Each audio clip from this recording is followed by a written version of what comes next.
rero kagiye bagenda bwe twe dina n'ubundi muri sana kino gize ngurira ariko atufite makenya bajyanye ko neza n'abana bagende babarira uzibaje wimba uzime ibyo ari kimbabarira rero ubundi nta n'ubundi bazaga nkosoma baragushira baruririra baruririra gapfa kubaraka bakadukura cyawe nzi nawe nakibona ko gatwe yigeze avuga ati kazungu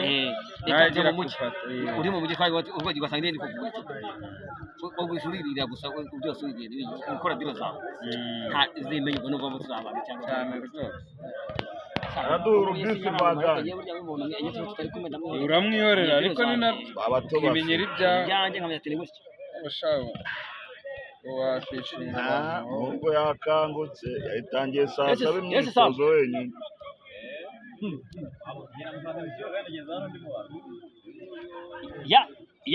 yasa ko wayisize kangutse amazi atari yayandi iri kwiduka rwose akadema naso mu Senegal oya ndayibiri kwiduka rwose hano iri kwiduka mugeti wayibagiwe azayifate kwidukira hano taraza aba Senegal babiri ntugire ikibazo rwose onesa ikintu cya mbere nuko neza n'amahanga ariko nawe ushaka kwirira wenyine ngo mana zaje tubanza abira byabanga babigira ngo kumva ngo bise nagutya uragiye agenda ndeba habyina amaradiyo oya niyo bagiye kwamamaza bavuga nyine dukeya nagutotesheje noneho wumva ikintu twapfa bamurangiye akazi muhaye amafaranga oya jyewe simwe mwakaga n'amafaranga namubwaganye pasiteri yari buhagurukira imbere ikaza no ku Kinamba na Nyabugogo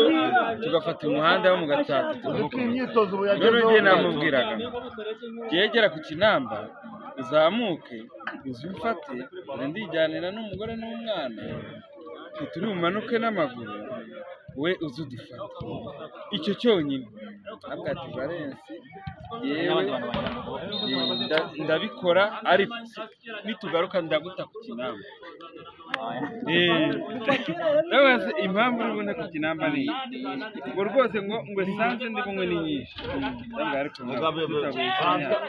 esanse ku Kinamba ni yanga none uko ariyo nzira ni yanga none se ubundi nk'umuntu wakurangiye akazi bakagwa amafaranga ubundi nkwatse njyawura ntiwaye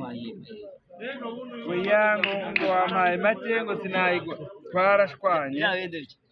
ndamwe mugabo ndenga yewe uhandi Imana nagize twageze